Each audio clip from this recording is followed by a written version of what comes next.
Hello friends, welcome to king Chris சமையல். இன்றைக்கி நம்ம வடக்கறி எப்படி செய்யலாம்னு சொல்லி பார்க்கலாம். இந்த வடக்கறி இட்லி, தோசை, பூரி, சப்பாத்தி எல்லாத்துக்குமே ரொம்ப செம காம்பினேஷனாக இருக்கும். நீங்கள் வந்து ஆப்பத்துக்கு கூட வச்சு சாப்பிட்லாம், நல்லா அட்டகாசமாக இருக்கும். இட்லி தோசைனாலே பொதுவாக சாம்பார் சட்னிம்பாங்க. ஆனால் அந்த வடக்கறியை வச்சு நீங்கள் ஒரு டைம் ட்ரை பண்ணி பாருங்கள். நீங்கள் திரும்ப திரும்ப இதை பண்ணுவீங்க. இப்போ வாங்க எப்படி பண்ணலான்னு சொல்லி பார்க்கலாம். வடக்கறி பண்ணுறதுக்கு நான் 1 கப் கடலைப்பருப்பு எடுத்து ஒரு 6 மணி நேரம் நல்லா ஊற வச்சு எடுத்துருக்கிறேன். இப்போ இது கூட 1/4 ஸ்பூன் சோம்பு சேர்த்துக்கலாம்.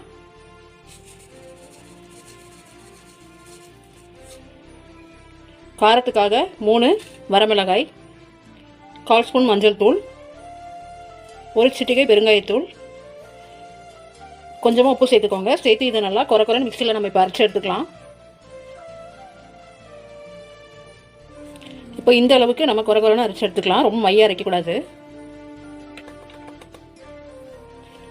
இப்போ இதை வேறு ஒரு பாத்திரத்தில் மாற்றிட்டு இப்போ இதில் வந்து ஒரு கொத்து முருங்கையில சேர்த்துக்கலாம். முருங்கையில சேர்க்கும் போது நல்லா வாசனையாகவும் இருக்கும், நமக்கு அயன் கண்டென்ட் கிடைக்கவும் செய்யும். அதனால் முருங்கையில இப்போ சேர்த்துக்கலாம். நம்ம இப்போ இதில் முருங்கையில சேர்த்துட்டோம். ஒரு பல்லாரி வெங்காயம் சேர்த்துக்கலாம். சேர்த்து இப்போ இதை நல்லா கலந்துக்கலாம். நம்ம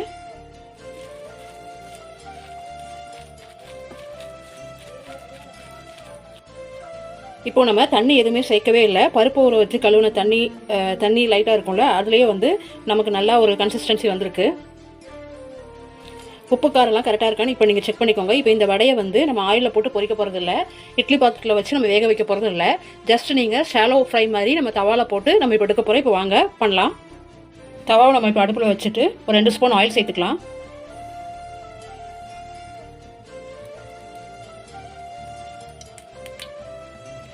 ஆயில் ஹீட் ஆகட்டும். இப்போ நமக்கு இந்த மாதிரி நம்ம இந்த மாவு எடுத்து இப்படி ஒரு உருண்டையாக இது பண்ணிக்கோங்க. பண்ணிவிட்டு இந்த மாதிரி தட்டிக்கலாம். நம்ம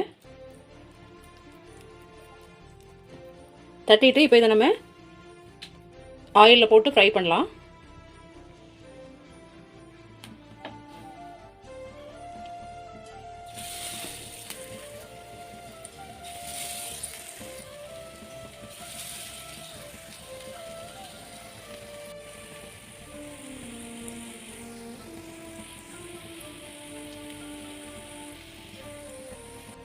இப்போ ஒரு பக்கம் வெந்ததுக்கப்புறம் நம்ம அடுத்த பக்கம் திருப்பி போட்டுக்கலாம்.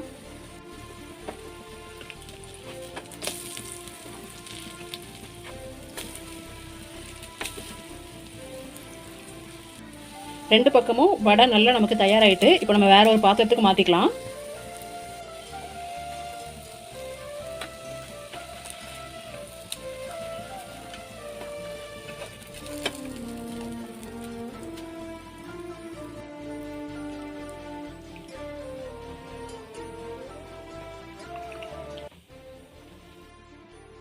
வடை பொரிச்ச அதே பாத்திரத்தில் ஒரு 2 டீஸ்பூன் ஆயில் சேர்த்துக்கலாம். ஆயில் சூடானதுக்கப்புறம் கொஞ்சமாக கடுகு, ஆயில் குறைஞ்சதுக்கப்புறம் வெங்காயம் சேர்த்துக்கலாம். கட் பண்ணி வச்சுருக்கிற ஒரு பெரிய பல்லாரி வெங்காயம் சேர்த்து நல்லா கலந்து விட்டுக்கலாம். நம்ம வெங்காயம் வதங்குற டைமில் 1/2 ஸ்பூன் இஞ்சி பூண்டு பேஸ்ட் சேர்த்துக்கலாம். சேர்த்து பச்சை வாசனை போகிற அளவுக்கு நல்லா வதக்கி விட்டுக்கலாம். இஞ்சி பூண்டோட பச்சை வாசனை போனதுக்கப்புறம் ஒரு கொத்து கருவேப்பிலையில் சேர்த்துக்கலாம். ஒரு பெரிய தக்காளியாக ஒன்று சேர்த்துக்கலாம்.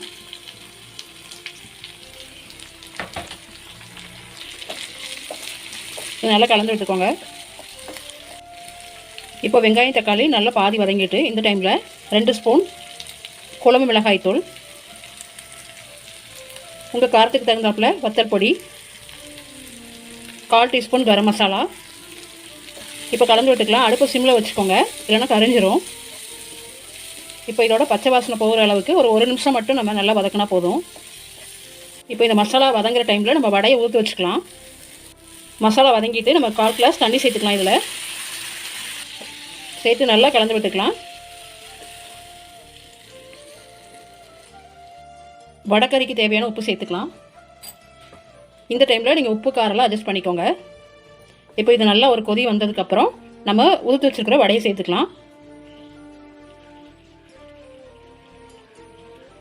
இப்போ மசாலாலாம் நல்லா எண்ணெய் பிரிஞ்சு கொதி வர ஆரம்பிச்சிட்டு இந்த டைமில் நம்ம வடையெல்லாம் சேர்த்துக்கலாம்.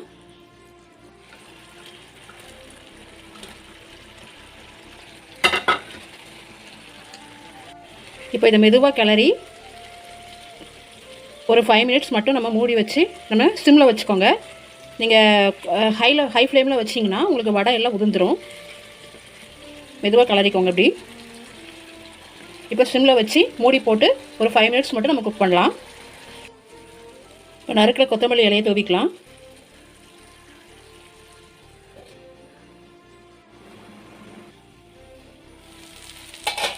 அவ்வளோதான், சூப்பரான வடைக்கறி நமக்கு தயாராகிட்டு.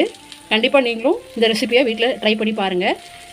ட்ரை பண்ணி பார்த்துட்டு எப்படி இருக்குன்னு சொல்லி கமெண்ட்டில் சொல்லுங்கள். வீடியோ பிடிச்சிருந்தா மறக்காமல் சப்ஸ்கிரைப் பண்ணிக்கோங்க. லைக் பண்ணி ஷேர் பண்ணி கமெண்ட் பண்ணுங்கள். தேங்க்யூ ஃபார் வாட்சிங்.